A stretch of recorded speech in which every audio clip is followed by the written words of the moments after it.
ಅಯೋಧ್ಯೆ ಹುಂಡಿ ಕಳ್ಳತನ ಪ್ರಕರಣದಲ್ಲಿ SIT ರಚನೆಯಾದದ್ದು ಅತ್ಯಂತ ಮಹತ್ವದ ದಿನ. ಅದನ್ನು ಬಿಟ್ಟರೆ ನೆಕ್ಸ್ಟ್ ಇಂಪಾರ್ಟೆಂಟ್ ಡೇ ಇವತ್ತಿಂದೆ. ಟ್ರಸ್ಟ್ ಮೀಟಿಂಗ್ ಆಯಿತು, ಅಯೋಧ್ಯೆ ಟ್ರಸ್ಟ್ನ ಸಭೆ ಆಯಿತು, ಹಲವು ಪ್ರಮುಖ ನಿರ್ಣಯಗಳನ್ನು ತೆಗೆದುಕೊಂಡರು.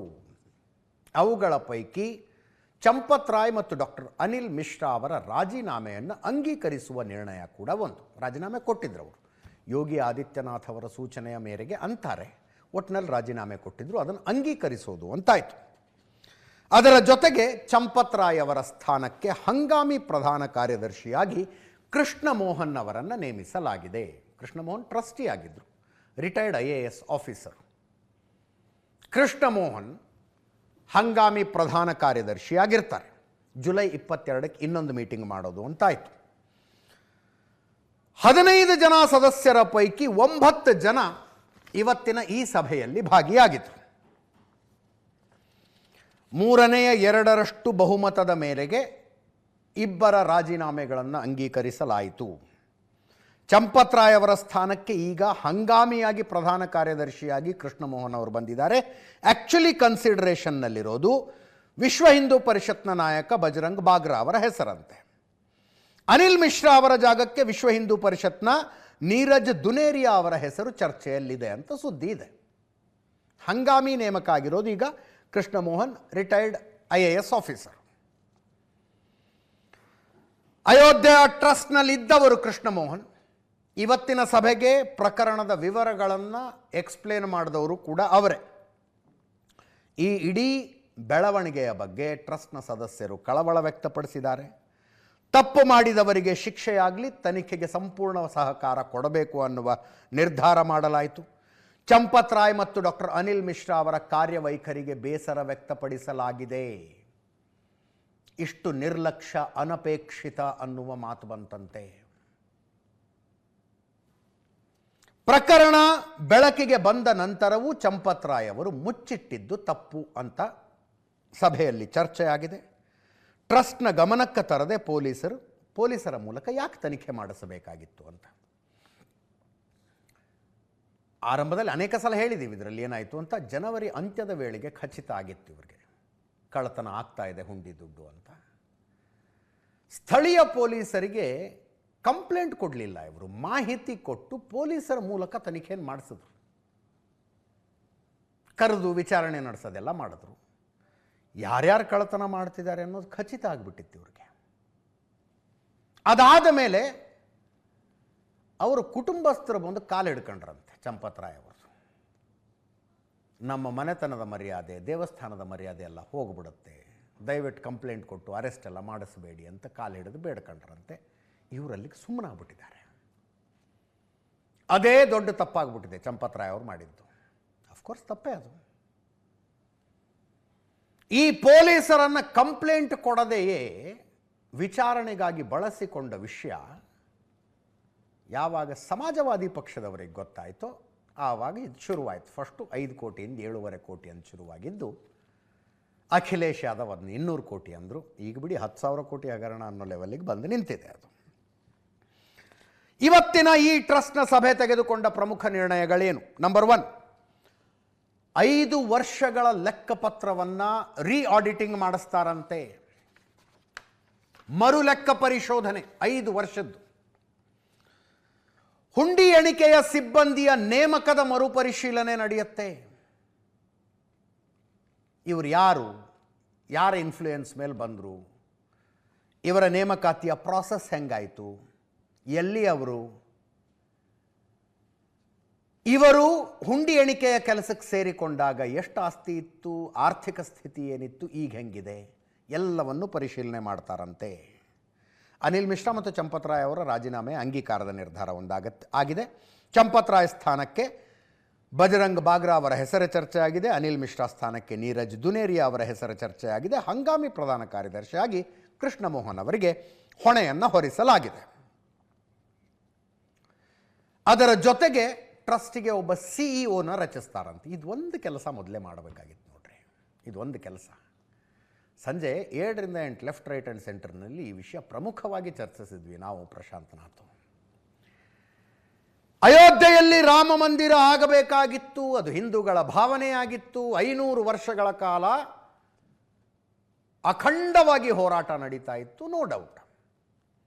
ಅದನ್ನು ಒಂದು ತಪಸ್ಸಿನಂತೆ, ವೃತದಂತೆ RSS ಕೈಗೆತ್ಕೊಳ್ತು. ಸಂಘ ಪರಿವಾರದ ಸಂಘಟನೆಗಳೆಲ್ಲ ಸೇರ್ಕೊಂಡು BJP ಬೆಂಬಲಿಸ್ತು. ರಥಯಾತ್ರೆ, ನ್ಯಾಯಾಲಯದಲ್ಲಿ ಪ್ರಕರಣ, ಬಾಬರಿ ಮಸೀದಿ ಧ್ವಂಸ, ಅಲಹಾಬಾದ್ ಹೈಕೋರ್ಟಿನ ತೀರ್ಪು, ಅಂತಿಮವಾಗಿ ಸುಪ್ರೀಂ ಕೋರ್ಟ್ನ ತೀರ್ಪು, ಎಲ್ಲ ಪ್ರಕ್ರಿಯೆಗಳು ನಡೆದ್ವಲ್ಲ. ಈಗೊಂದು ರಥಯಾತ್ರೆ ಮಾಡೋದು, ದೇಶಾದ್ಯಂತ ಅದು ಸಂಚಾರ ಮಾಡಬೇಕು. ದೇಶದ ಪ್ರತಿಯೊಬ್ಬ ವ್ಯಕ್ತಿಗೂ ಇದು ನನಗೆ ಸಂಬಂಧಿಸಿದ್ದು ಅನ್ನುವ ಭಾವನೆಯನ್ನು ಹುಟ್ಟು ಹಾಕುವುದಕ್ಕಾಗಿ ಒಂದೊಂದು ಇಟ್ಟಿಗೆ ಕೊಡಿ ರಾಮ ಮಂದಿರ ಕಟ್ಟೋದಕ್ಕೆ ಅಂತ ತಗೊಳ್ಳೋದು, ಇದೆಲ್ಲವೂ ಕೂಡ RSS ಮತ್ತು ಒಟ್ಟಾರೆ ಸಂಘ ಪರಿವಾರದ ಎಕ್ಸ್ಪರ್ಟೈಸ್. ಅದನ್ನು ಮಾಡಿದ್ದು ಕರೆಕ್ಟು. ಜಡ್ಜ್ಮೆಂಟ್ ಬಂದು ರಾಮ ಮಂದಿರದ ನಿರ್ಮಾಣ, ಈಗ ನಿರ್ಮಾಣ ನಾವೇ ಕಟ್ತೀವಿ ಅನ್ನೋದಕ್ಕಾಗತ್ತಾ? ಹೋರಾಟ ಮಾಡಿದವ್ರು ನಾವು ಹೋರಾಟ ಮಾಡಿದ್ದೀವಿ, ಇಷ್ಟೆಲ್ಲ ಮಾಡಿದ್ದೀವಿ, ನಾವೇ ಕಟ್ತೀವಿ ಅಂತ ಇಲ್ಲ. L&T ಅವ್ರನ್ನ ಕರೆಸಿದ್ರಲ್ವ, ಅವ್ರ ಜೊತೆ ಪ್ಲಾನ್ ಡಿಸ್ಕಸ್ ಆಯ್ತಲ್ವ. ಭಾರತದ ದೇವಸ್ಥಾನಗಳ ವಾಸ್ತುಶಿಲ್ಪವನ್ನು ಅಧ್ಯಯನ ಮಾಡಿದವರೆಲ್ಲ ಎಕ್ಸ್ಪರ್ಟ್ಗಳು ಬಂದು ಕೂತ್ಕೊಂಡು ಹಿಂಗಿರ್ಬೇಕು ಅಂದ್ರಲ್ಲ. ದೇವಸ್ಥಾನ ಕಟ್ಟುವುದಕ್ಕಾಗಿ ಅದಕ್ಕೆ ಬೇಕಾದ ಎಕ್ಸ್ಪರ್ಟ್ಗಳು ಬಂದು ಸೇರ್ಕೊಂಡ್ರು. ಹಾಗೆ ದೇವಸ್ಥಾನವನ್ನು ನಿರ್ವಹಿಸುವುದಕ್ಕೂ ಆಗಬೇಕಾಗಿತ್ತು. ದೇವಸ್ಥಾನದ ನಿರ್ವಹಣೆ ಅದು ಬೇರೆಯದೇ ಟಾಸ್ಕ್. ಅದು ಸಾವಿರಗಟ್ಟಲೆ ಸಿಬ್ಬಂದಿ, ಅವ್ರು ಎಲ್ಲಿಂದ ಬರ್ತಾರೆ, ಚಪ್ಪಲಿ ಎಲ್ಲಿ ಬಿಡ್ತಾರೆ, ಅವರು ಆರಾಮಾಗಿ ದರ್ಶನ ಮಾಡೋದು ಹೆಂಗೆ, ರಾಮ ಮಂದಿರದ ಟೆಂಪಲ್ ಒಟ್ಟಾರೆಯಾಗಿ ಪ್ರಿಮೈಸಸ್ ಏನಿದೆ 14 ದೇವಸ್ಥಾನಗಳಿದ್ದಾವೆ, ಅವರು ಒಂದೊಂದಾಗಿ ದೇವಸ್ಥಾನದ ದರ್ಶನ ಮಾಡೋದು ಹೆಂಗೆ, ಹೊರಗೆ ಬಂದು ಪ್ರಸಾದ ಸ್ವೀಕರಿಸುವುದೆಲ್ಲಿ, ಅವರು ಹುಂಡಿಗೆ ದುಡ್ಡು ಹಾಕ್ತಾರೆ, ಅದನ್ನು ಎಣಿಸುವ ಪ್ರಕ್ರಿಯೆ, ಬ್ಯಾಂಕಿಗೆ ಜಮಾ ಮಾಡುವ ಪ್ರಕ್ರಿಯೆ, ಅದು that is A different kind of expertise. ಅದಕ್ಕೆ ಅದರಲ್ಲಿ ಪರಿಣಿತರಾದವರನ್ನು ನೇಮಿಸಿ ಉಸ್ತುವಾರಿಗೆ ಇವ್ರು ಕೂತ್ಕೊಂಡ್ಬಿಟ್ಟಿದ್ರೆ ಸಾಕಾಗ್ತಿತ್ತು. ಅದಾಗಬೇಕಾಗಿತ್ತು. ಈಗ CEO ಒಬ್ಬರ ನೇಮಕ ಆಗುತ್ತಂತೆ. SBI ಅವರು ಎಚ್ಚರಿಕೆಯಿಂದಿರಬೇಕಾಗಿತ್ತು, SBI ಅವ್ರ ಗಮನಕ್ಕೆ ತರಬೇಕಾಗಿತ್ತು, SBIನವರೇ FIR ಮಾಡಿಸಬೇಕಾಗಿತ್ತು. ಆಯ್ತು ಬಿಡಿ, ಟ್ರೈನ್ ಹೋದ್ಮೇಲೆ ನಿಶಾನೆ ಹಿಡಿದಾಗದೇನಿದೆ. ಏನಾಗಬೇಕಾಗಿದ್ದೋ ಆಗಿ ಹೋಗಿದೆ. ಮುಂದೆ ಏನಾಗಬೇಕು ಅನ್ನುವುದರ ಚಿಂತೆ ಮಾಡಬೇಕಷ್ಟೆ. ಟ್ರಸ್ಟಿನ ಇವತ್ತಿನ ಮೀಟಿಂಗ್ನ ನಂತರ ಒಂದು ಪ್ರೆಸ್ ನೋಟ್ ರಿಲೀಸ್ ಮಾಡಿದ್ದಾರೆ. ಶುದ್ಧ ಹಿಂದಿಲಿದೆ, ಅದು ಅದರ ಟ್ರಾನ್ಸ್ಲೇಷನ್ ಹೇಳ್ಬಿಡ್ತೀನಿ ನಿಮಗೆ. ಇದುವರೆಗೂ ಟ್ರಸ್ಟ್ಗೆ ಬಂದಿರುವ ಒಟ್ಟು ದೇಣಿಗೆ 3,264 ಕೋಟಿ ರೂಪಾಯಿ. 3,264 ಕೋಟಿ ರೂಪಾಯಿ ನಮ್ಮಲ್ಲೇ ಟೆಲಿಕಾಸ್ಟ್ ಆಗಿತ್ತು. 4,575 ಕೋಟಿ ಅಂತ ರಾಷ್ಟ್ರೀಯ ಮಾಧ್ಯಮದ ಅಂಕಿಅಂಶಗಳನ್ನು ಯಥಾವತ್ತಾಗಿ ತಗೊಂಡಿದ್ವಿ ನಾವು. ಬಟ್ ಬಂದಿರೋದು 3,264 ಕೋಟಿ. ಮಂದಿರ ನಿರ್ಮಾಣಕ್ಕೆ 2,475 ಕೋಟಿ ಖರ್ಚಾಗಿದೆ ಅಂತ ಹೇಳಿದ್ವಿ. ಆ್ಯಕ್ಚುಲ್ ಆಗಿರೋದು 2,370 ಕೋಟಿ ರೂಪಾಯಿ. ಮಾರ್ಚ್ 31, 2026 ತನಕ ಮಂದಿರ ನಿರ್ಮಾಣವಾದ ನಂತರ ಅಂತ ಅನ್ಕೊಳ್ಳೋಣ. ಇದನ್ನ ಈ ಫೈನಾನ್ಷಿಯಲ್ ಅಂದರೆ ಲಾಸ್ಟ್ ಫೈನಾನ್ಷಿಯಲ್ ಇಯರ್ ಎಂಡ್ ತನಕ 482 ಕೋಟಿ ರೂಪಾಯಿ ದೇಣಿಗೆ ಬಂದಿದೆಯಂತೆ. ಇದರಲ್ಲಿ 391 ಕೋಟಿ ರೂಪಾಯಿ ನಿರ್ವಹಣಾ ವೆಚ್ಚಗಳಿಗೆ ಬಳಕೆ ಮಾಡಲಾಗಿದೆ. ಇದು ಕೊಟ್ಟಿರುವ ಲೆಕ್ಕ. ಅದರ ಜೊತೆಗೆ ಸಭೆಯ ನಿರ್ಣಯಗಳನ್ನೆಲ್ಲ ಹೇಳಿದ್ದಾರೆ. CEO ನೇಮಕಕ್ಕೆ 3 ಸದಸ್ಯರ ಸಮಿತಿ ರಚನೆ ಮಾಡೋದು, ಪ್ರಮೋದ್ ಕೊಹ್ಲಿ, ವಿಷ್ಣುಕಾಂತ್ ಚತುರ್ವೇದಿ, ಸುರೇಶ್ ಹಾವ್ಡೆ ನೇತೃತ್ವದಲ್ಲಿ ಒಂದು ಸಮಿತಿ ಮಾಡಿ CEO ಒಬ್ಬರನ್ನ ಆಯ್ಕೆ ಮಾಡಲಾಗುತ್ತೆ. ಕಾನೂನು ತನಿಖಾ ಪ್ರಕ್ರಿಯೆ ಪೂರ್ಣಗೊಂಡ ನಂತರ ಸತ್ಯ ಹೊರಗೆ ಬರುತ್ತೆ ಅಂತ ವಿಶೇಷ ಆಹ್ವಾನಿತರಾಗಿ ಕನ್ನಡಿಗರಾದ ಗೋಪಾಲ್ ರಾವ್ ಅವರು ಟ್ರಸ್ಟಿನ ಪ್ರತಿ ಸಭೆಯಲ್ಲಿ ಇರ್ತಿದ್ರು. ಇನ್ನು ಮುಂದೆ ಕರೆಯೋದು ಬೇಡ ಅಂತಾಗಿದೆಯಂತೆ.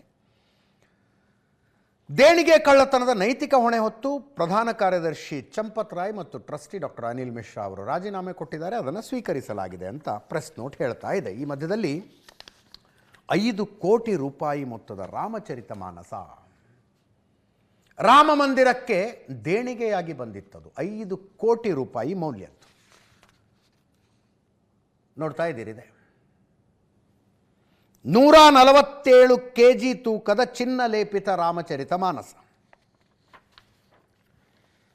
ಒಟ್ಟು ತೂಕ 155 kg, 1000 ಪುಟಗಳ ರಾಮಚರಿತ ಮಾನಸ. 4 ಕಿಲೋ ಶುದ್ಧ ಚಿನ್ನವನ್ನು ಬಳಸಲಾಗಿದೆ. ಇದರಲ್ಲಿ 151 kg ತಾಮ್ರ. ಪ್ರತಿ ಪುಟದಲ್ಲೂ 24 ಕ್ಯಾರೆಟ್ ಗೋಲ್ಡ್ ಪ್ಲೇಟ್ ಇದೆಯಂತೆ. 5 ಕೋಟಿ ರೂಪಾಯಿ ಖರ್ಚಾಗಿತ್ತು ಇದನ್ನು ತಯಾರಿಸೋದಕ್ಕೆ. ಎಸ್ ಲಕ್ಷ್ಮೀನಾರಾಯಣ್ ಮಾಜಿ ಕೇಂದ್ರ ಗೃಹ ಕಾರ್ಯದರ್ಶಿ ಅವರು ಸ್ವಂತ ದುಡ್ಡಿನಲ್ಲಿ ಇದನ್ನು ತಯಾರಿಸಿ ರಾಮ ಮಂದಿರಕ್ಕೆ ದೇಣಿಗೆಯಾಗಿ ಕೊಟ್ಟಿದ್ದರು. ಅದಾದ ಮೇಲೆ ಅವರು ಪ್ರಶ್ನೆ ಮಾಡಿದ್ರು, ನಾನು ಕೊಟ್ಟಿದ್ದೀನಿ, ಅವ್ರು ತಗೊಂಡಿದ್ದಾರೆ, ರಸೀದಿ ಇಲ್ಲ ಏನಿಲ್ಲ, ಅದಾದರೂ ಇದೆಯೋ ಇಲ್ಲವೋ ರಾಮ ಮಂದಿರದಲ್ಲಿ ಅನ್ನುವ ಪ್ರಶ್ನೆಯನ್ನು ಮಾಡಿದ್ರು. ರಾಮ ಮಂದಿರ ಟ್ರಸ್ಟ್ ಅದರ ಫೋಟೋ ಬಿಡುಗಡೆ ಮಾಡಿದೆ.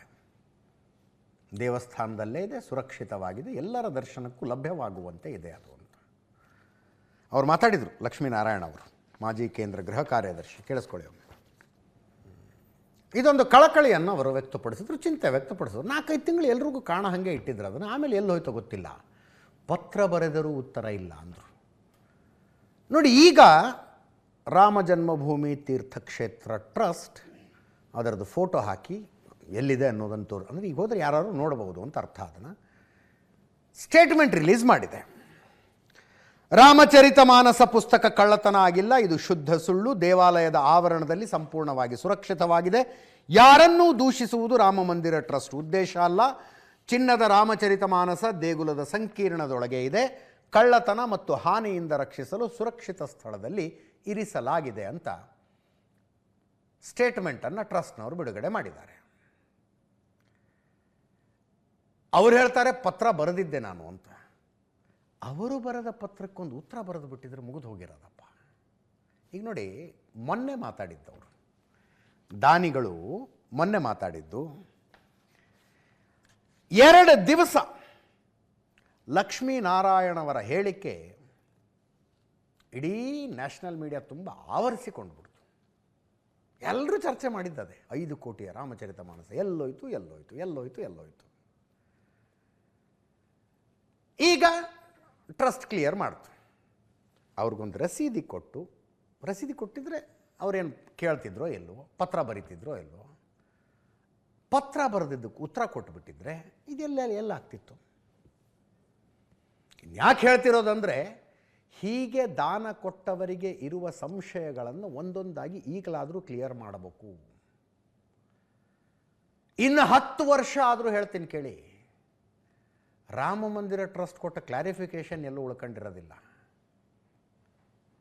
ಮಾಜಿ ಕೇಂದ್ರ ಗೃಹ ಕಾರ್ಯದರ್ಶಿಯವರು ರಾಮ ಮಂದಿರಕ್ಕೆ ಕೊಟ್ಟ ತಮ್ಮ ದಾನದ ಬಗ್ಗೆನೇ ಪ್ರಶ್ನೆ ಎತ್ತಿದ್ರು ಅನ್ನೋದಷ್ಟೇ ಉಳ್ಕೊಳ್ಳೋದು.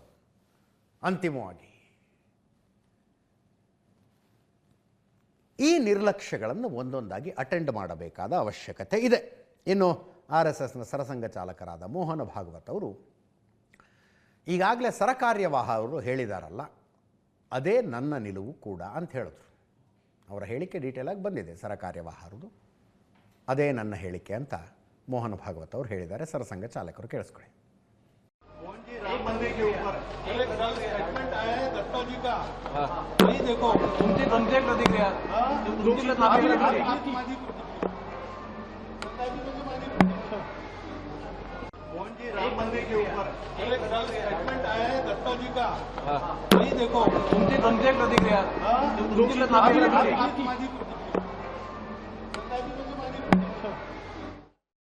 ರಾಮ ಮಂದಿರ ದೇಣಿಗೆ ಕಳ್ಳತನ ವಿವಾದ ಇದೆಲ್ಲವನ್ನು ಇನ್ನು 7-8 ತಿಂಗಳಿಗೆ ಉತ್ತರ ಪ್ರದೇಶದಲ್ಲಿ ವಿಧಾನಸಭಾ ಚುನಾವಣೆಗಳಿದೆ ಅನ್ನುವುದನ್ನು ಗಮನದಲ್ಲಿಟ್ಟುಕೊಂಡೇ ನೋಡಬೇಕು.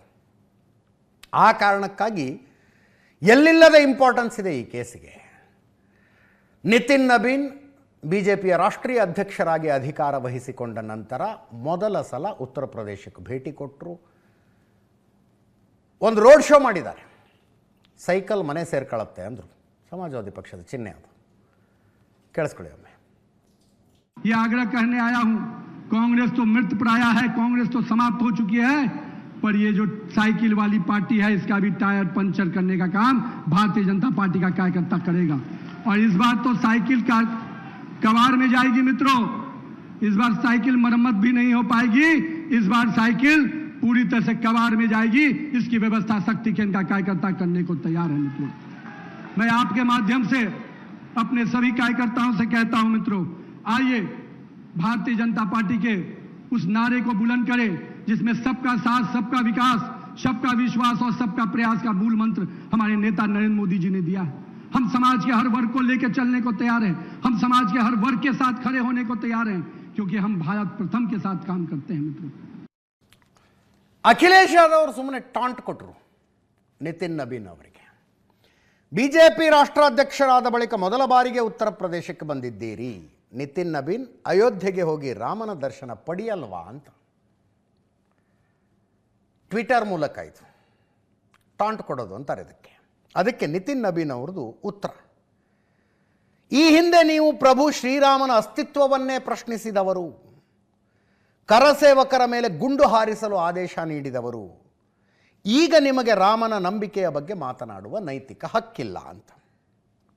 ಈ ಕಡೆ ಮಹಾರಾಷ್ಟ್ರದಲ್ಲಿ ಶಿವಸೇನೆ ಉದ್ಧವ್ ಠಾಕ್ರೆ ಬಣದವರು ಪ್ರತಿಭಟನೆ ಆರಂಭಿಸಿದ್ದಾರೆ ರಾಮರಕ್ಷಾ ಯಾತ್ರೆ ಅನ್ನುವ ಹೆಸರಿನಲ್ಲಿ.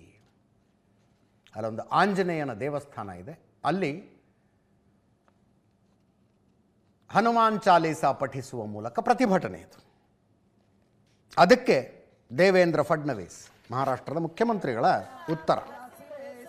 ಉದ್ಧವ್ ಠಾಕ್ರೆ ಮಾತಾಡುವಾಗ ಹೇಳ್ತಾರೆ, ಅಯೋಧ್ಯೆ ಒಂದು ದೇವಸ್ಥಾನ ಮಾಡಿದ್ರು ಅದರಲ್ಲೇ ಇಷ್ಟೆಲ್ಲ ಆಗಿದೆ, ಇನ್ನು ಕಾಶಿ ಮಥುರಾ ಕೂಡ ಇವ್ರ ಲಿಸ್ಟ್ನಲ್ಲಿದೆ, ಅಲ್ಲೂ ಏನೇನಾಗುತ್ತೋ ಅಂತ ಕೇಳಿದರು ಉದ್ಧವ್ ಠಾಕ್ರೆ. ಅದಕ್ಕೆ देवेंद्र फडणवीस ಅವರು ಏನು ಹೇಳ್ತಾರೆ ಕೇಳಿಸ್ಕೊಳ್ಳಿ. आणि हिंदू आज भरडला जातोय. 12 वर्ष होऊन गेली. आज ज्यासाठी आपण मेहनत केली होती ती व्यक्ती पंतप्रधानपदी बसली आणि बसल्यानंतर कट्टर कडवट हिंदुत्ववादी शिवसेनेला नष्ट करण्यासाठी जणू काही अफजल खानी विडा त्यांनी उचलला. काय उचलला? कारण हिंदुत्वाचा गैरफायदा घ्यायचा होता. हिंदुत्वाचा गैरफायदा घेताना फक्त एकच शिवसैनिक असा आहे, एकच शिवसेना देशात अशी आहे की समोर उभी राहून निधड्या छातीने त्यांना प्रश्न विचारू शकेल. अयोध्या तो झाकी है, काशी मथुरा बाकी है. आता मला भीती वाटायला लागली, जर ही अयोध्याची झाकी असेल तर काशी मथुरा किती लुटतील.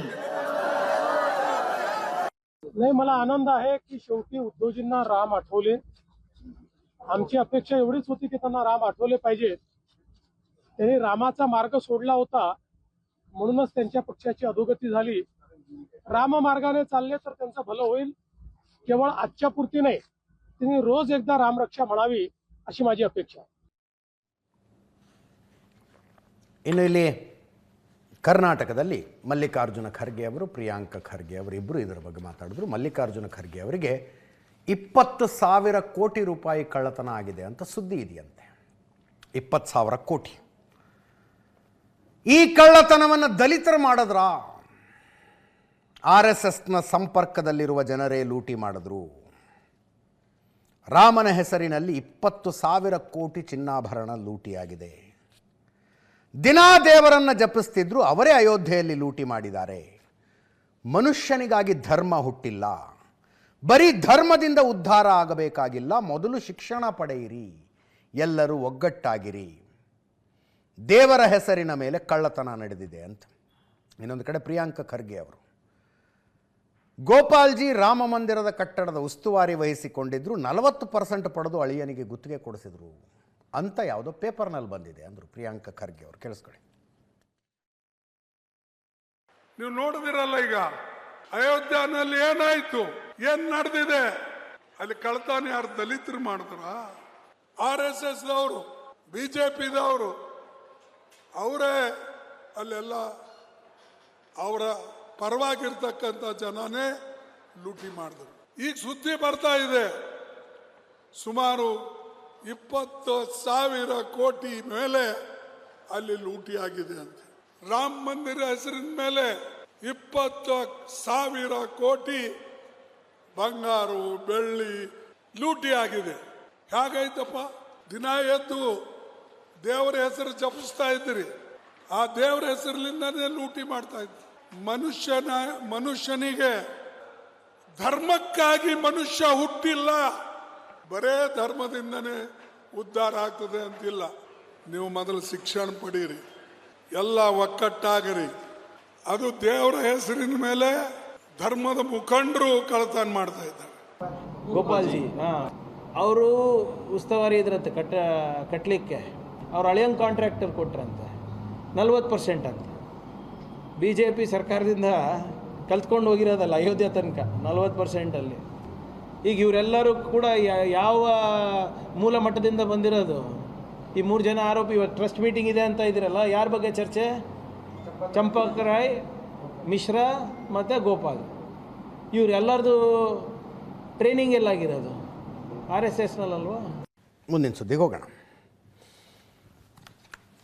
ಅಯಾತುಲ್ಲಾ ಅಲಿ ಖಮೇನಿ ಅಂತ್ಯ ಸಂಸ್ಕಾರದ ಪ್ರಕ್ರಿಯೆ ಇವತ್ತು ಕೂಡ ಮುಂದುವರಿತು. 9ನೇ ತಾರೀಕು ಆಗೋದು. ಒಟ್ಟು 5 ದಿನಗಳ ಪ್ರಕ್ರಿಯೆ ಇದು. ಇವತ್ತು ಕೂಡ ಮುಂದುವರಿತು. ಇವತ್ತು ಮುಜ್ತಬಾ ಅಲಿ ಖಮೇನಿ ಪತ್ತೆ ಇಲ್ಲ, ಸುದ್ದಿ ಇಲ್ಲ. ನಿನ್ನೆ IRGC ಅವರು ಮುಜ್ತಬಾ ಅಲಿ ಖಮೇನಿಯ ಅದೊಂದು ಪೋಸ್ಟರ್ ಥರ ಇರೋದನ್ನು ಹಿಡ್ಕೊಂಬಂದರು. ಇದು ಟೆಹರಾನ್ನಲ್ಲಿ ಏನೋ ಬರೆದು ಹಾಕಿದ್ದಾರೆ ಡೊನಾಲ್ಡ್ ಟ್ರಂಪ್ದು ಪೋಸ್ಟರ್ನ. ಅದಕ್ಕೆ ಜನ ಕಲ್ಲು ಹೊಡೆಯೋದು.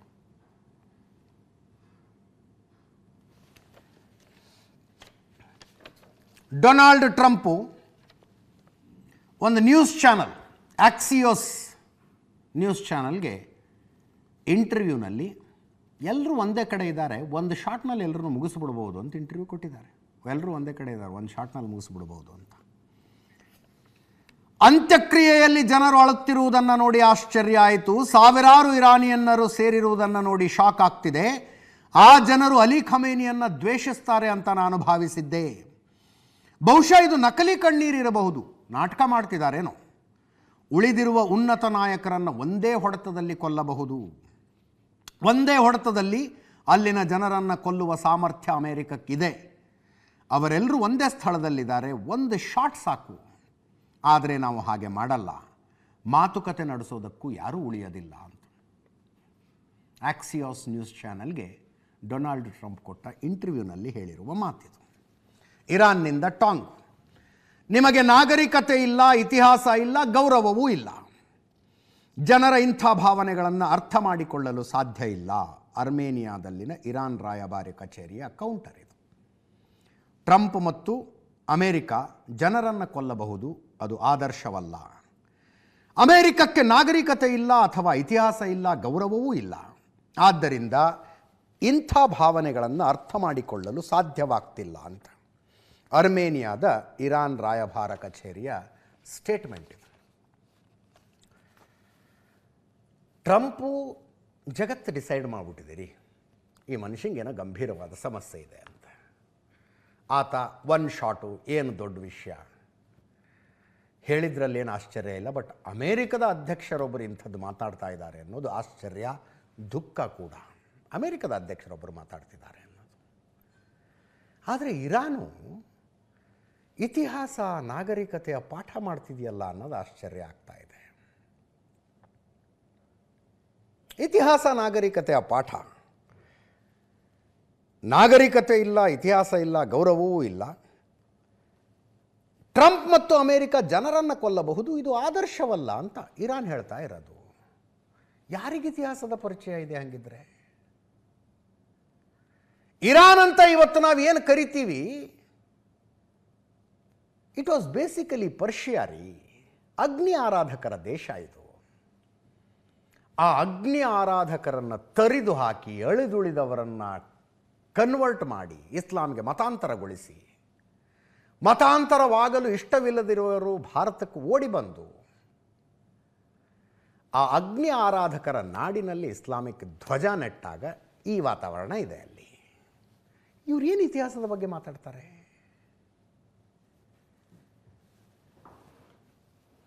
Today they are in grief, let us agree. ದುಃಖದಲ್ಲಿದ್ದಾರೆ ಅವರು, ನೋ ಡೌಟ್. ಬಟ್ ಮಾಡ್ಕೊಳ್ಳಿ ಪಾಠ.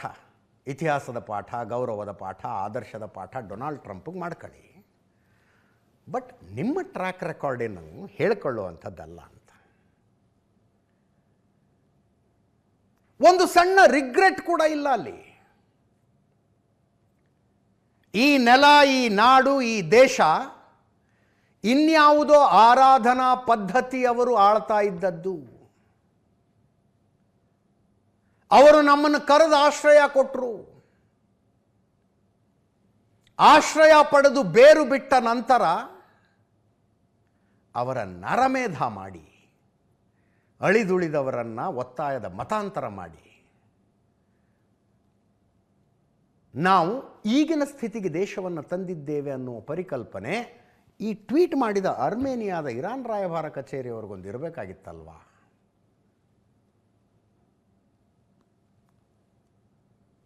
ಆಶ್ಚರ್ಯ ಆಗತ್ತಿದು. ಆ ಭಾಗದಲ್ಲಿ ಓಡಾಡಿದರೆ, ನಾನು ಇರಾನ್ ಅಂತ ಹೇಳ್ತಿಲ್ಲ, ಇರಾನ್ಗೆ ಯಾವತ್ತೂ ಹೋಗಿಲ್ಲ ನಾನು.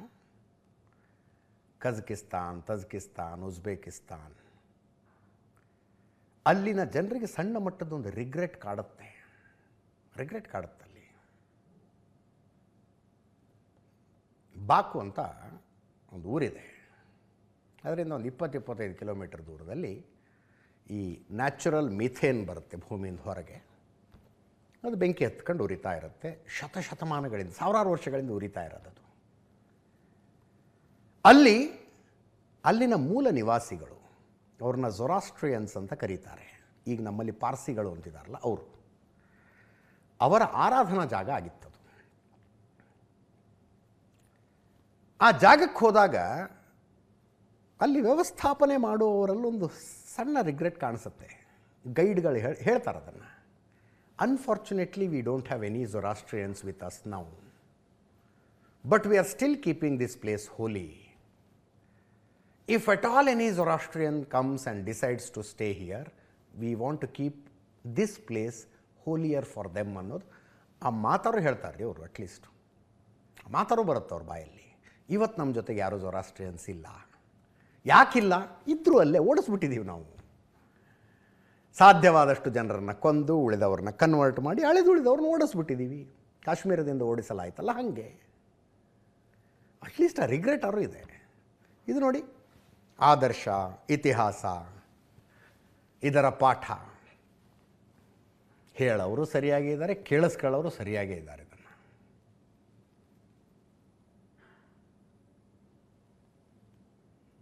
ಇಂಥ ಬದಲಾವಣೆಗೊಳಪಟ್ಟ ರಾಷ್ಟ್ರಗಳು ಎದೆ ಬಡ್ಕೊಂಡು ಹೇಳ್ತಾವಲ್ಲ ಈಗ, ಅಲ್ಲೆಲ್ಲ ಕೂಡ ಇನ್ನೊಂದು ಆರಾಧನಾ ಪದ್ಧತಿ ಇತ್ತು. ಆ ಆರಾಧನಾ ಪದ್ಧತಿಗೆ ಅವರವೇ ಆದ ದೇವರುಗಳಿದ್ವು, ಆಚರಣೆಗಳಿದ್ವು, ಹಬ್ಬಗಳಿದ್ವು, ಯಾತ್ರಾ ಸ್ಥಳಗಳಿದ್ವು, ಪ್ರಾರ್ಥನಾ ಸ್ಥಳಗಳಿದ್ವು. ಎಲ್ಲವನ್ನು ಮುಗಿಸಿ ಈಗ ಇತಿಹಾಸ, ಗೌರವ, ಆದರ್ಶ,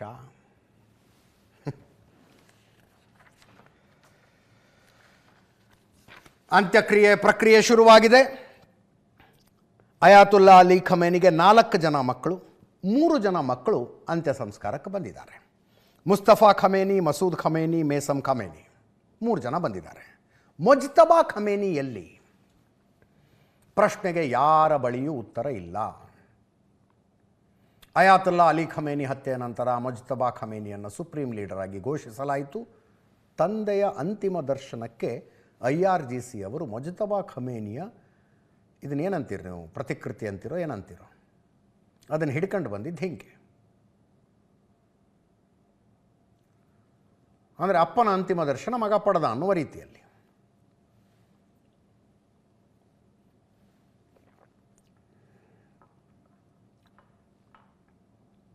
ಉಳಿದ 3 ಜನ ಮಕ್ಕಳು ನೋಡಿ, they are not into politics. ಅವರು ರಾಜಕಾರಣದಲ್ಲಿಲ್ಲ, ಇರಾನಿನ ಸರ್ಕಾರಕ್ಕೆ ಸಂಬಂಧಿಸಿದ ಯಾವುದೇ ವ್ಯವಹಾರದಲ್ಲಿಲ್ಲ, ತಮ್ಮದೇ ಆದ ಪ್ರೈವೇಟ್ ಲೈಫ್ ಲೀಡ್ ಮಾಡ್ಕೊಂಡಿದ್ದಾರೆ ಅವರು. ತಂದೆಯ ಜೊತೆ ಆಕ್ಟಿವ್ ಪಾಲಿಟಿಕ್ಸ್ನಲ್ಲಿದ್ದದ್ದು ಮುಜ್ತಬಾ ಖಮೇನಿ.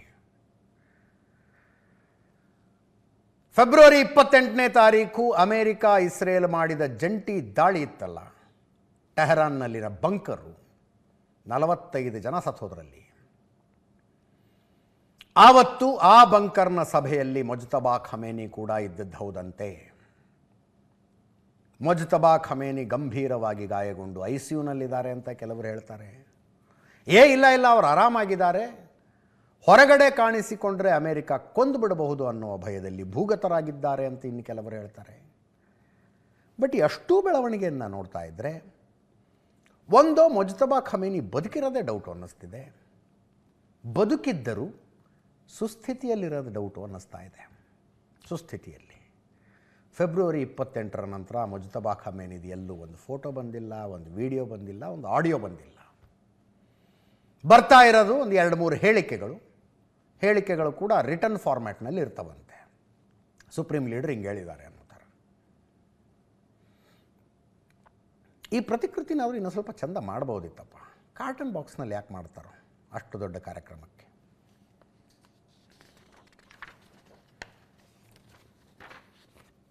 ಒಂಬತ್ತನೇ ತಾರೀಕು ಅಂತಿಮವಾಗಿ ಹುಟ್ಟೂರು ಮಷಾದ್ನಲ್ಲಿ ಅಯಾತುಲ್ಲಾ ಅಲಿ ಖಮೇನಿ ಮತ್ತು ಅವರ ಕುಟುಂಬದ ಇತರ 4 ಜನರ ಅಂತ್ಯ ಸಂಸ್ಕಾರ ಆಗುತ್ತೆ. ಮುಂದಿನ ಸುದ್ದಿಗೆ ಹೋಗೋಣ. Special intensive revision SIR. ದೇಶದ ಬೇರೆ ಬೇರೆ ರಾಜ್ಯಗಳಲ್ಲಿ ಒಂದು ಕಥೆ ಆದರೆ ಕರ್ನಾಟಕದಲ್ಲೇ ಇನ್ನೊಂದು ಕಥೆ ಆಗಿದೆ. ದೇಶದ ಉಳಿದ ಕಡೆಗಳಲ್ಲಿ BJPಯ ಮೇಲೆ ಆರೋಪ ಇರ್ತಿತ್ತು. ಕರ್ನಾಟಕದಲ್ಲಿ ಕಾಂಗ್ರೆಸ್ ಮೇಲೆ BJPಯವ್ರದ್ದು JDSನವ್ರದ್ದು ಆರೋಪ. ಪಶ್ಚಿಮ ಬಂಗಾಳ ಚುನಾವಣೆ BJP ಯಾಕೆ ಗೆಲ್ತು? SIR ತಮಗೆ ಬೇಕಾದಂಗೆ ಮಾಡ್ಕೊಂಡ್ರು. ಕೇರಳ ಕಾಂಗ್ರೆಸ್ ಯಾಕೆ ಗೆಲ್ತು? BJPಯವ್ರಿಗೆ ಏನು ತಮಗೆ ಬೇಕಾದಂಗೆ ಮಾಡ್ಕೊಳ್ಳೋದು ಕಾಂಗ್ರೆಸ್ನವ್ರು ಅವಕಾಶ ಕೊಡಲಿಲ್ಲ. ತಮಿಳುನಾಡಿನಲ್ಲಿ SIR ಆಗಿದ್ದರ ಬಗ್ಗೆ ಸ್ಟಾಲಿನ್ನೂ ಸೇರಿದಂತೆ ಯಾರದ್ದೂ ಅಬ್ಜೆಕ್ಷನ್ನೇ ಇರಲಿಲ್ಲ. ಇಟ್ಸ್ ಅ ನಾರ್ಮಲ್ ಪ್ರಾಸೆಸ್ ಅನ್ನೋ ಹಂಗೆ ನಡ್ಕೊಂಡು ಹೋಯಿತು. ಕರ್ನಾಟಕದಲ್ಲಿ ನೋಡಿ, SIRನಲ್ಲಿ ಮೊದಲು ಮ್ಯಾಪಿಂಗ್ ಪ್ರಕ್ರಿಯೆ ಆಗುತ್ತೆ. ಕಂಪ್ಯೂಟರ್ ಮುಂದೆ ಕೂತ್ಕೊಂಡು ಲೆಕ್ಕ ಹಾಕ್ತಾ ಹೋಗ್ತಾರೆ. ಇಲ್ಲಿ ಸ್ಪೆಸಿಫಿಕ್ ಡೇಟ್ ಆಫ್ ಬರ್ತ್ಗಳಿದ್ದಾವೆ. 2002ಕ್ಕೆ 18 ವರ್ಷ ತುಂಬಿ ತಮ್ಮನ್ನು ತಾವು ವೋಟರ್ ಲಿಸ್ಟ್ನಲ್ಲಿ ಎನ್ರೋಲ್ ಮಾಡಿಕೊಂಡು 2002ರ ಚುನಾವಣೆಯಲ್ಲಿ ವೋಟ್ ಹಾಕಿದವರು. ಅವರ ಹೆಸರು ಈ ಸಲದ ವೋಟರ್ ಲಿಸ್ಟ್ನಲ್ಲಿದ್ದು ಒಂದೇ ಕಡೆ ಇದ್ದರೆ ದೇ ಆರ್ ಕ್ಲೀನ್. ಅವ್ರನ್ನೇನು ಕ್ರಾಸ್ ಚೆಕ್ ಎಲ್ಲ ಮಾಡಬೇಕಾಗಿಲ್ಲ. ಅವ್ರು ನಾರ್ಮಲ್ ಫಾರ್ಮ್ಯಾಟ್ನಲ್ಲಿ ಒಂದು ಅರ್ಜಿ ಭರ್ತಿ ಮಾಡಿಕೊಟ್ರೆ ಸಾಕು ಅನ್ನೋ ಥರ. ಉಳಿದವರದ್ದು ಆ ನಂತರ ಅಂದರೆ 2002ರ ನಂತರ 18 ವರ್ಷ ತುಂಬಿ ಆಮೇಲೆ ಎನ್ರೋಲ್ ಆದವ್ರದ್ದು, ಮೊದಲೇ ಹುಟ್ಟಿದ್ರು 2002ರಲ್ಲಿ ನಾವು ವೋಟ್ ಹಾಕಿಲ್ಲ, ಆವಾಗ ನಮ್ಮದು ವೋಟರ್ ಲಿಸ್ಟ್ನ ಹೆಸರಿಲ್ಲ ಅನ್ನೋರ್ದು, ಅದೆಲ್ಲ ಒಂದು ಸ್ವಲ್ಪ ಕ್ರಾಸ್ ಚೆಕಿಂಗ್ ಆಗ್ತವೆ. ಈಗ ನಡೀತಾ ಇರುವ SIRನ ಹಂತದಲ್ಲಿ BLOಗಳು, ಬೂತ್ ಲೆವೆಲ್ ಆಫೀಸರ್ಸ್, BLAಗಳನ್ನು ಅಂದರೆ ರಾಜಕೀಯ ಪಕ್ಷಗಳು ನೇಮಿಸಿರುವ ಏಜೆಂಟರನ್ನು ಕರ್ಕೊಂಡು ಮನೆ ಮನೆಗೆ ಹೋಗಬೇಕು. ಅದು ನಿಯಮ. ಮನೆಗೆ ಹೋಗ್ಬೇಕು ಅವರು. ಬಟ್ ದಂಡಿ ದೃಶ್ಯಗಳಿದ್ದಾವೆ ಮೊಬೈಲ್ನಲ್ಲಿ ಶೂಟ್ ಆಗಿದ್ದು. ಇವರು ದೇವಸ್ಥಾನದಲ್ಲಿ, ಮಸೀದಿಯಲ್ಲಿ, ಮದರಸಾದಲ್ಲಿ, ಶಾದಿ ಮಹಲ್ನಲ್ಲಿ ಎಲ್ಲಂದ್ರಲ್ಲಿ ಕೂತ್ಕೊಂಡು ಮಾಡ್ತಿದ್ದಾರೆ. ಎಲ್ಲಂದ್ರಲ್ಲಿ ಕೂತ್ಕೊಂಡು BJPಯವ್ರದ್ದು JDSನವ್ರದ್ದು ಆರೋಪ. ಕಾಂಗ್ರೆಸ್ ಸರ್ಕಾರ ಇದೆ, ಮಾಡ್ತಾ ಇರೋರು ಸರ್ಕಾರಿ ನೌಕರರು, ಅವರ ಮೇಲೆ ಒತ್ತಡ ಹಾಕಿ ಇದನ್ನೆಲ್ಲ ಮಾಡಿಸ್ತಾ ಇದ್ದಾರೆ ಅಂತ. ಇವತ್ತು HD ಕುಮಾರಸ್ವಾಮಿಯವರು, ಪ್ರಹ್ಲಾದ್ ಜೋಶಿಯವರು, ಅವರ ನೇತೃತ್ವದ ಒಂದು ನಿಯೋಗ, ಇದರಲ್ಲಿ ನೋಡಿ ಅಲ್ಲಿ R ಅಶೋಕ್ ಅವರಿದ್ದಾರೆ, ಶೋಭಾ ಕರಂದ್ಲಾಜೆ, ರವಿಕುಮಾರ್, ಗೋವಿಂದ ಕಾರಜೋಳರು, ಅರವಿಂದ್ ಬೆಲ್ಲದ್, ಎಲ್ಲರೂ ಎಲೆಕ್ಷನ್ ಕಮಿಷನರ್ಗೆ ಕಂಪ್ಲೇಂಟ್ ಕೊಟ್ಟರು. ರಾಜ್ಯ ಸರ್ಕಾರ SIR ಪ್ರಕ್ರಿಯೆಯನ್ನು ದುರುಪಯೋಗಪಡಿಸಿಕೊಳ್ತಾ ಇದೆ ಅಂತ. CT ರವಿ ಅವರು, ಅಶ್ವಥ್ ನಾರಾಯಣ್ ಅವರು, ಅನೇಕರಿದ್ದಾರೆ. ರಾಜ್ಯ ಸರ್ಕಾರ SIR ಪ್ರಕ್ರಿಯೆಯನ್ನು ದುರುಪಯೋಗಪಡಿಸಿಕೊಳ್ತಾ ಇದೆ. ಯಾರ್ಯಾರು ಮಾತಾಡಿದ್ದಾರೆ ನೋಡಿ ಒಮ್ಮೆ. ಈ ಒಂದು SIRನ ಪ್ರಕ್ರಿಯೆಯಲ್ಲಿ ಕಾನೂನು ಬಾಹಿರವಾಗಿ ಈ ಒಂದು ಪ್ರಕ್ರಿಯೆ ನಡೆಯತಕ್ಕಂಥದ್ದನ್ನು ಕರ್ನಾಟಕದ ರೆಪ್ರೆಸೆಂಟ್ ಮಾಡ್ತಕ್ಕಂಥ ಚುನಾವಣಾ ಆಯುಕ್ತರಿಗೇನು ಕೊಟ್ಟಿದ್ದೇವೆ, CEOಗೆ, ಕೇಂದ್ರದ ಚುನಾವಣಾ ಆಯೋಗದಿಂದಲೂ ಬಹುಶಃ ಇವತ್ತು ಇಬ್ಬರನ್ನ ಡೆಪ್ಯೂಟ್ ಮಾಡಿದ್ದಾರೆ. ವಿರೋಧ ಪಕ್ಷಗಳು ಟೀಕೆ ಮಾಡೋಕ್ಕೆ ಇರೋದು ಅಂತ ಆಗಿದ್ದರೆ ನಾನು ಆ ವ್ಯಕ್ತಿ ಕೇಳ್ತೀನಿ, ಆ ಮುಖ್ಯಮಂತ್ರಿಗೆ, ನೀವು ಪ್ರತಿನಿತ್ಯ ಮಾಡ್ತಾ ಇದ್ದೀರಲ್ಲ ಕೇಂದ್ರ ಸರ್ಕಾರದ ಅದು ಮಾಡಿದ್ದಾರೆ ಇದು ಮಾಡಿದ್ದಾರೆ ಅಂತೇಳಿ, ಹಾಗಿದ್ರೆ ನೀವುಗಳು ಮಾಡ್ತಾ ಇರೋದು ಬರೀ ಟೀಕೆಗೋಸ್ಕರವಾ? ಇಲ್ಲಿ ನಡೀತಿರ್ತಕ್ಕಂಥ ಸತ್ಯಾಂಶ ಏನಿದೆ ದಾಖಲೆಗಳ ಸಮೇತ ಇಟ್ಟಿದ್ದೇವೆ. ನೀವು ಬರೀ ಪೊಳ್ಳು ಹೇಳಿಕೆಗಳು ಕೊಟ್ಕೊಂಡು ನಿಮ್ಮ ಇಷ್ಟ ಬಂದಾಗ ನಡೆಸ್ಕೊಂಡೇನು ಹೊರಟಿದ್ದೀರಿ? ದೇಶದ ಮಾನ ಮರ್ಯಾದೆ ಹಾಳು ಮಾಡಲಿಕ್ಕೆ ಹೊರಟಿದ್ದೀರಿ. ಕರ್ನಾಟಕ ರಾಜ್ಯ ಸರ್ಕಾರದ ಕಾಂಗ್ರೆಸ್ಸಿನ ಕುಮ್ಮಕ್ಕಿನಿಂದ ಏನೋ ಅಕ್ರಮಗಳನ್ನು SIRದಲ್ಲಿ ಮಾಡ್ತಾ ಇದ್ದಾರೆ. ಇದರ ಒಂದು ವಿರುದ್ಧ ಪ್ರತಿಭಟಿಸಿ ಮನವಿಯನ್ನು ಕೊಟ್ಟಿದ್ದೇವೆ. ವಾಟ್ಸ್ಆ್ಯಪ್ ಗ್ರೂಪನ್ನು ರಚನೆ ಮಾಡಿ ಸಂತೆ ನಡೀತಿರುವಂಥ ಪ್ರದೇಶದಲ್ಲಿ, ಮದರ್ಸಾದಲ್ಲಿ ಮತ್ತು ಮಸೀದಿಯಲ್ಲಿ, ಕಾಂಗ್ರೆಸ್ಸಿನ ಹಿಂದಿನ ಚುನಾಯಿತ ಪ್ರತಿನಿಧಿಗಳ ಮನೆಯಲ್ಲಿ ಕರ್ನಾಟಕ ರಾಜ್ಯ ಮೊದಲ ರಾಜ್ಯ SIR ಅನ್ನ ಫೇಲ್ ಮಾಡಿದ ರಾಜ್ಯ. ಕಾನೂನು ಪ್ರಕಾರವಾಗಿ ಆಯಾ ರಾಜ್ಯಗಳಲ್ಲಿ ಎಷ್ಟೇ ಒತ್ತಡ ಇದ್ರೂ ಕೂಡ ನಮ್ಮ ಅಧಿಕಾರಿಗಳು ಸರಿಯಾದ ರೀತಿಯಲ್ಲಿ ನಡೆಸಿದ್ರು. ಮುಖ್ಯಮಂತ್ರಿಗಳು ಹೇಳ್ತಾರೆ ವೆಸ್ಟ್ ಬೆಂಗಾಲು ತಮಿಳುನಾಡಲ್ಲಿ ಮಾಡಿದಂಗೆ ನಾವು ಮಾಡಕ್ ಬಿಡಲ್ಲ ಅಂದ್ರೆ ನಿಮ್ಮ ಅರ್ಥ ಏನು? ಕಾನೂನು ಬಾಹಿರವಾಗಿ SIR ನಾವು ಮಾಡಕ್ ಹೊರಟಿದ್ದೀರಿ. ಕಾಂಗ್ರೆಸ್ನವರೇ ನಡೀತಾ ಇರೋ ಪ್ರಕ್ರಿಯೆ ಎಲ್ಲ ಸರಿಯಾಗಿದೆ ಅಂತ ಹೇಳ್ತಾ ಇಲ್ಲ. ಹಂಗಂತ ಸಂಪೂರ್ಣ ತಪ್ಪು ಅಂತ ಹೇಳೋದಕ್ಕಾಗೋದಿಲ್ಲ. ಗೃಹ ಸಚಿವರು ಮೊನ್ನೆನೇ ಹೇಳಿದ್ರು, ಬೇಗ ಬೇಗ ಆಗುತ್ತಂತೇನೋ ಕಲ್ಯಾಣ ಮಂಟಪದಲ್ಲೆಲ್ಲ ಕರೆದು ಮಾಡಿಸ್ತಿದ್ದಾರೇನೋ, ಹಾಗೇನೋ ಇರಬೇಕು ಅಂತ. ಮುಖ್ಯಮಂತ್ರಿಗಳು ಸ್ಪಷ್ಟ ಇದ್ದಾರೆ, ಹಿಂಗಾಗಬಾರ್ದು, ನಿಯಮದ ಪ್ರಕಾರನೇ ಆಗಬೇಕು, ಸ್ಪಷ್ಟ ಸೂಚನೆ ಇದೆ, ಯಾರ ಮೇಲೂ ಒತ್ತಡ ಇಲ್ಲ ಅಂತ. ಇವತ್ತು ಅವ್ರು ಕೇಳ್ತಾ ಇದ್ದಾರೆ, ಬಡವರು ಮತ್ತು ಅಲ್ಪಸಂಖ್ಯಾತರಿಗೆ ತೊಂದರೆ ಮಾಡುವುದು ವಿಪಕ್ಷಗಳ ಉದ್ದೇಶ. ಅಕ್ರಮ ಬಾಂಗ್ಲಾ ವಲಸಿಗರು ವೋಟರ್ ಲಿಸ್ಟ್ನಲ್ಲಿದ್ದರೆ ನಿಮ್ಮ ಸರ್ಕಾರ ಇದ್ದಾಗ ಯಾಕೆ ತೆಗೆದುಹಾಕಲಿಲ್ಲ ಅಂತ ಕೇಳ್ತಾ ಇದ್ದಾರೆ. DK ಶಿವಕುಮಾರ್ ಅವರು ಮಾತಾಡಿದ್ದಾರೆ, BK ಹರಿಪ್ರಸಾದ್, ಪ್ರಿಯಾಂಕ ಖರ್ಗೆ, ಜೊತೆಗೆ ಪ್ರತಾಪ್ ಸಿಂಹ ಅವರು.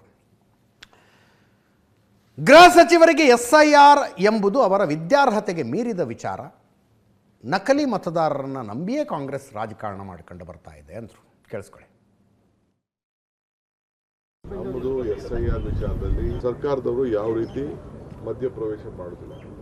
ಆದರೆ ಅವ್ರಿಗೇನು ಆತಂಕ ಅಂದರೆ ನಮ್ಮ ಜನರಿಗೆ ಸರ್ಕಾರ ಇಷ್ಟು ಜಾಗೃತಿ ಮೂಡಿಸ್ತಾ ಇದೆಯಲ್ಲ, ಅದಕ್ಕೆ ಅವ್ರಿಗೆ ಭಯ ಇದೆ. ಅವ್ರದ್ದೊಂದು ದೊಡ್ಡ ಕುತಂತ್ರ ಏನಿದೆ ಅಂದರೆ ಬಡವ್ರ ಮೇಲೆ ಏನಾದ್ರು ಮಾಡಿ ತೊಂದರೆ ಮಾಡಬೇಕು, ಅಲ್ಪಸಂಖ್ಯಾತಕ್ಕೆ ತೊಂದರೆ ಮಾಡಬೇಕು. ಸುಮ್ಮನೆ ಬಾಂಗ್ಲಾದೇಶಗಳಿಗೋಸ್ಕರ ಮಾಡ್ತೀವಿ. ಎಲ್ಲಿ ಯಾವ ಬಾಂಗ್ಲಾದೇಶ? ನಿನ್ನ ಕೈಯಲ್ಲಿ ಅಧಿಕಾರ ಇತ್ತಲ್ಲಪ್ಪ, ಬಾಂಗ್ಲಾದೇಶವ್ರನ್ನೆಲ್ಲ ಓಡಿಸ್ಬೇಕಾಯ್ತು, ಯಾರು ಬೇಡ ಅಂತ ಹೇಳಿದ್ರು. ಟೀಕೆ ಮಾಡ್ತಾ ಇದ್ದಾರೆ, ಟೀಕೆ ಮಾಡೋರಿಗೆ ಬೇಡನಕ್ಕಾಗ್ತದ? ಎಲಬಿಲ್ಲದ ನಾಲ್ಗೆ ಮಾಡಲಿ. ಅವ್ರಿಗೆ ಕರ್ನಾಟಕವನ್ನು UPನೋ ಬಿಹಾರ ಮಾಡಬೇಕು ಅನ್ನೋ ಒಂದು ಹುನ್ನಾರ. ಅದಕ್ಕೆ ನಾವು ತೀವ್ರವಾದ ವಿರೋಧವನ್ನು ಮಾಡ್ತೀವಿ ಅಂತೇಳಿ ನಾನು ಹೇಳಿಕ್ಕೆ ಇಚ್ಛೆ ಬೀಳ್ತೇನೆ.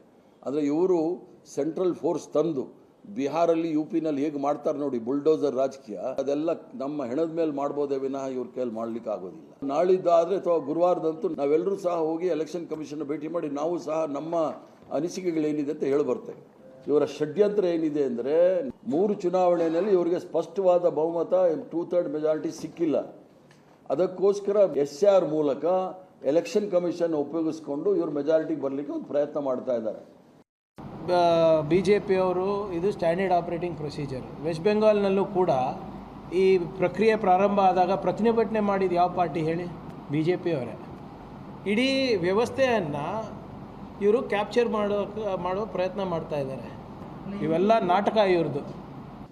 ಮುಸಲ್ಮಾನರ ಬಾಹುಳ್ಯ ಇರುವಂಥ ಜಾಗಗಳಲ್ಲೇ ಮಸೀದಿಯಲ್ಲಿ ಮತ್ತು ಚೌಲ್ಟ್ರಿಗಳಲ್ಲಿ ಯಾಕಾಗಿ ಎನ್ಯುಮರೇಷನ್ ಫಾರ್ಮ್ ಕೊಡ್ತಾ ಇದ್ದೀರಿ? ಡೋರ್ಗೆ ಹತ್ರ ಹೋಗಬೇಕಾಗಿರೋದು ಈ ಮನೆಯನ್ನು ನಾವು ಜನಗಣತಿ ಇದು ಈ ಒಂದು ಸ್ಪೆಷಲ್ ಇಂಟೆನ್ಸಿವ್ ರಿಜಿಸ್ಟ್ರೇಷನ್ಗೆ ನಾವು ಈ ಮನೆಗೆ ಬಂದಿದ್ದೀವಿ ಅಂತ ಸ್ಟಿಕ್ಕರ್ ಅಂಟಿಸ್ಬೇಕಾದ ಕಡ್ಡಾಯ ತಾನೆ.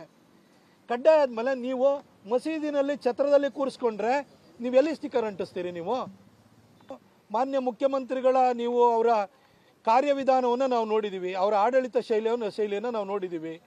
ಅವರು ಒಂದು ರೀತಿ ಧಮಕಿ ಹಾಕೇ ಕೆಲಸ ಮಾಡಿಸುವಂಥದ್ದಾಗಿರೋದ್ರಿಂದ ಈ ಅಧಿಕಾರಿಗಳು ಹೆದರುತ್ತಾರೆ. ಈ ಡ್ಯೂಪ್ಲಿಕೇಶನ್ ಹೊಡಿಬೇಕು ಅನ್ನೋದೇ ಈ SIRನ ಉದ್ದೇಶ ಆಗಿದೆ. ಅದನ್ನು ಗೃಹ ಸಚಿವರು ಅವರಿಗೆ ಅರ್ಥ ಆಗಲಿಲ್ಲ ಅಂತಂದರೆ ಬಹುಶಃ ಅವರ ವಿದ್ಯಾರ್ಹತೆಗೆ ಮೀರಿದಂತಹ ತಿಳುವಳಿಕೆ ಇದಾಗಿದೆ ಅಂತಂದರೆ ನಾನೇನು ಮಾಡೋಕ್ಕಾಗಲ್ಲ. ಕಾಂಗ್ರೆಸ್ಸಿಗೆ ಈ ಡ್ಯೂಪ್ಲಿಕೇಶನ್ನು ಮಲ್ಟಿಪಲ್ ಲೊಕೇಶನಲ್ಲಿ ಓಡಿಸಿರೋವಂಥದ್ದು ಇದು ಮುಸಲ್ಮಾನರದೇ ಅಂತ ಅವ್ರಿಗೆ ಭಾಳ ಚೆನ್ನಾಗಿ ಗೊತ್ತು. ಅದು ಹೋಯಿತು ಅಂತಂದರೆ 2028 ಎಲೆಕ್ಷನಲ್ಲಿ ಅವರಿಗೆ ದೊಡ್ಡ ಆಘಾತ ಕಾದಿದೆ ಅಂತ ಅವ್ರಿಗೆ ಅನಿಸಿದೆ. ಕೇಂದ್ರದಿಂದ ಚುನಾವಣಾ ಆಯೋಗದ ಅಧಿಕಾರಿಗಳು ಬಂದಿದ್ದಾರೆ. ಇವತ್ತು ಮೀಟಿಂಗ್ ಎಲ್ಲ ಆಗಿದೆ. GBA ಮುಖ್ಯ ಆಯುಕ್ತ ಮಹೇಶ್ವರ ರಾವ್ ಅವರು ಹೇಳಿದ್ದಾರೆ, ಕಡ್ಡಾಯ ಮನೆಗೆ ಹೋಗಿಯೇ ಮಾಡಬೇಕು, ಆ ವಿಷಯದಲ್ಲಿ ಯಾವುದೇ ಕಾಂಪ್ರಮೈಸ್ ಇಲ್ಲ ಅಂತ. ಈ ಮಧ್ಯೆ ಬೆಂಗಳೂರು ವ್ಯಾಪ್ತಿಯಲ್ಲಿ GBA ವ್ಯಾಪ್ತಿಯಲ್ಲಿ ವಾರ್ಡ್ ವಾರ ಇನ್ನೊಂದು ಪ್ಯಾರಲಲ್ SIR ಒಂದು ಆಗುತ್ತಂತೆ. ಈಗಾಗಲೇ ಆದೇಶ ಹೊರಡಿಸಿದೆ ರಾಜ್ಯ ಚುನಾವಣಾ ಆಯೋಗ. ಅದನ್ನು ಪ್ರಶ್ನೆ ಮಾಡ್ಕೊಂಡು ಕೆಲವರು ಹೈಕೋರ್ಟಿಗೆ ಹೋಗಿದ್ದಾರೆ. ಅದರ ಸುದ್ದಿ ಏನಿದೆ ಅದನ್ನು ಪ್ರತ್ಯೇಕವಾಗಿ ನೋಡೋಣಂತೆ. ಕೇಂದ್ರ ಸಚಿವ HD ಕುಮಾರಸ್ವಾಮಿ ಮತ್ತು KPCC ಅಧ್ಯಕ್ಷ BK ಹರಿಪ್ರಸಾದರ ಮಧ್ಯದಲ್ಲಿ ಒಂದು ಮಾತಿನ ಚಕಮಕಿ, ಎದರ ಬದರ ಅಲ್ಲ ಇದು. ಅವರ ಹೇಳಿಕೆ ಒಂದು ಕಡೆ, ಇವ್ರ ಹೇಳಿಕೆ ಒಂದು ಕಡೆ. BK ಹರಿಪ್ರಸಾದ್ ಅವರು ಹೇಳಿದ್ರು ಸ್ವಲ್ಪ ದಿವಸದಲ್ಲಿ BJPಯವರು JDSನ ಮುಗಿಸ್ತಾರೆ ಅಂತ. ಆವಾಗ ನಾವೇ ಅವರಿಗೆ ರಕ್ಷಣೆ ಕೊಡಬೇಕು. ಈಗ ತೃಣಮೂಲ ಕಾಂಗ್ರೆಸ್ಸಿಗೆ ಸೋನಿಯಾ ಗಾಂಧಿ ರಕ್ಷಣೆ ಕೊಟ್ಟಿದ್ದಾರಲ್ಲ, ಹಂಗೆ JDSಗೆ ನಾವೇ ರಕ್ಷಣೆ ಕೊಡಬೇಕಾಗತ್ತೆ. JDSನ BJPಯವರು ಮುಗಿಸ್ಬಿಡ್ತಾರೆ ಅಂತಂದರು. ಅದಕ್ಕೆ ಕುಮಾರಸ್ವಾಮಿ ಅವರು ನಿಮ್ಮನ್ನು ಅಂದರೆ ಕಾಂಗ್ರೆಸ್ನವ್ರನ್ನ ಮುಗಿಸೋದಕ್ಕೆ ನಾನು BJPಯವ್ರ ಜೊತೆಗೆ ಕೈ ಜೋಡಿಸಿದ್ದು ಅಂದರು. ಕೇಳಿಸ್ಕೊಳ್ಳಿ. ಇದೇ ಕುಮಾರಸ್ವಾಮಿ ಅವರನ್ನು ದಾಳವಾಗಿ ಉಪಯೋಗಿಸ್ಕೊಳ್ತಾ ಇರತಕ್ಕಂಥ ಈ ಮಹಾನ್ ನಾಯಕ ಪ್ರಹ್ಲಾದ್ ಜೋಶಿ ಅವರು ಕುಮಾರಸ್ವಾಮಿ ಅವರನ್ನು ಬಲಿಪಶುವಾಗಿ ಮಾಡ್ತಾ ಇದ್ದಾರೆ, ಅರಿಕೆ ಕುರಿತಾರ ಮಾಡ್ತಾ ಇರ್ತಕ್ಕಂಥ ನಾವು ನೋಡ್ತಾ ಇದ್ದೀವಿ. ಇಡೀ ರಾಷ್ಟ್ರದಲ್ಲಿ ಇದೇನು ಹೊಸದಲ್ಲ. ಕಟ್ಟಕಡೆಯ ಪಕ್ಷ ಉಳಿದಿರೋದೇ JDS. ಅಲ್ಲಿ ಶಿವಸೇನಾ, ಅಕಾಲಿದಳ, JDS, ನಿತಿನ್ ಕುಮಾರ್ ಎಲ್ಲ ಮತ್ತು TMC ಎಲ್ಲವನ್ನೂ ಸಹ ಡಿವೈಡ್ ಮಾಡಿ ತಮ್ಮ ಬೇಳೆ ಬೇಯಿಸ್ಕೊಳ್ತಕ್ಕಂಥವ್ರು ಕರ್ನಾಟಕ ರಾಜ್ಯದಲ್ಲಿ ಬಂದಿದ್ದಾರೆ. ನೇರವಾಗಿ ಪ್ರಹ್ಲಾದ್ ಜೋಶಿಯವರ ಪಕ್ಷ ಕಾಂಗ್ರೆಸ್ ಪಕ್ಷವನ್ನು ಎದುರಿಸಲಿಕ್ಕೆ ಸಾಧ್ಯ ಅಲ್ಲ, ಆಗೋದೂ ಇಲ್ಲ. ಅದಕ್ಕೋಸ್ಕರ ಕುಮಾರಸ್ವಾಮಿ ಅವರ ಬೆಂಬಲವನ್ನು ತೆಗೆದುಕೊಂಡು ಅವನ್ನ ದಾಳವಾಗಿ ಉಪಯೋಗಿಸ್ಕೊಳ್ತಾ ಇದ್ದಾರೆ. ಕುಮಾರಸ್ವಾಮಿ ಅವರು ಯಾವ್ದು ಕಾರಣಕ್ಕೋಸ್ಕರ ಅವ್ರಿಗೆ ದಾಳವಾಗಿ ಬಿದ್ದಿದ್ದಾರೇನೋ ನನಗೆ ಗೊತ್ತಾಗ್ತಾ ಇಲ್ಲ. ಏನು ತರಾತುರಿಯಲ್ಲಿ ಬಂದರಲ್ಲಪ್ಪ 3 ಜನ ನಿಮ್ಮ ವೀಕ್ಷಕರು. ಇಲ್ಲ ನಾವೆಲ್ಲ ಲೆಕ್ಕಾಚಾರ ಮಾಡಿಬಿಟ್ಟಿದ್ದೀವಿ, ದಯವಿಟ್ಟು ನೀವು ನಮ್ಮ ಜೊತೆ ಕೈ ಜೋಡಿಸ್ಬೇಕು, ಸೆಕ್ಯುಲರ್ ಉಳಿಸ್ಬೇಕು ಅಂತೇಳಿ ದೇವೇಗೌಡದಾಗ ಹೋಗಿ ನಮ್ಮನ್ನು ಯಾವ ಥರ ಟ್ರೀಟ್ ಮಾಡಿದ್ರಿ BK ಹರಿಪ್ರಸಾದ್ ಅವರೇ? ಏನು ಅನ್ಯಾಯ ಮಾಡಿದ್ದೆ ನಾನು? ನಿಮ್ಮ ಸಹಕಾರ ಇದ್ದರು. 25,000 ಕೋಟಿ ರೈತರ ಸಾಲ ಮನ್ನಾಗ ದುಡ್ಡು ಹೊಂದಿಸ್ತೆ, ನೀವು ಯಾರೋ ಬೆಂಬಲ ಕೊಡಲಿಲ್ಲ.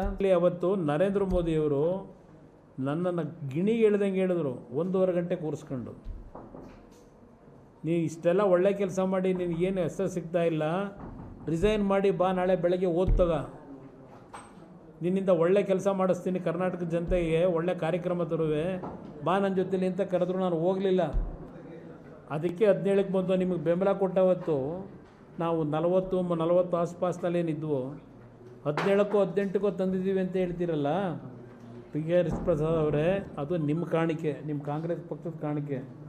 ಪಾಪ ಹೇಳ್ತಾರೆ ಮುಖ್ಯಮಂತ್ರಿಗಳು, JDS ಎಲ್ಲಿರ್ತದೆ ಅಲ್ಲಿರೋದು ಎಲ್ಲರನ್ನ ನಾನು ಗುಡಿ ಹಾಕೊಂಡು ಕರ್ಕೊಂಡು ಹೋಗ್ಬಿಡ್ತೀನಿ, JDS ಉಳಿಯೋದೇ ಇಲ್ಲ ಅಂತೇಳಿ ನಮ್ಮವ್ರನ್ನ ಕರೆಸಿ ಮಾತಾಡೋದು ಗೊತ್ತು.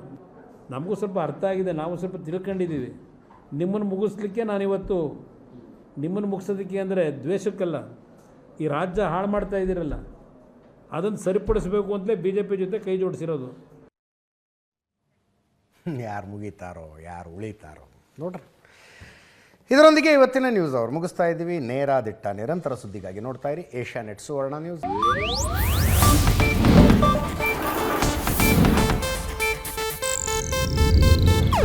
ಇದು ಏಷ್ಯಾನೆಟ್ ನ್ಯೂಸ್ ನೆಟ್ವರ್ಕ್ ಪ್ರಸ್ತುತಿ.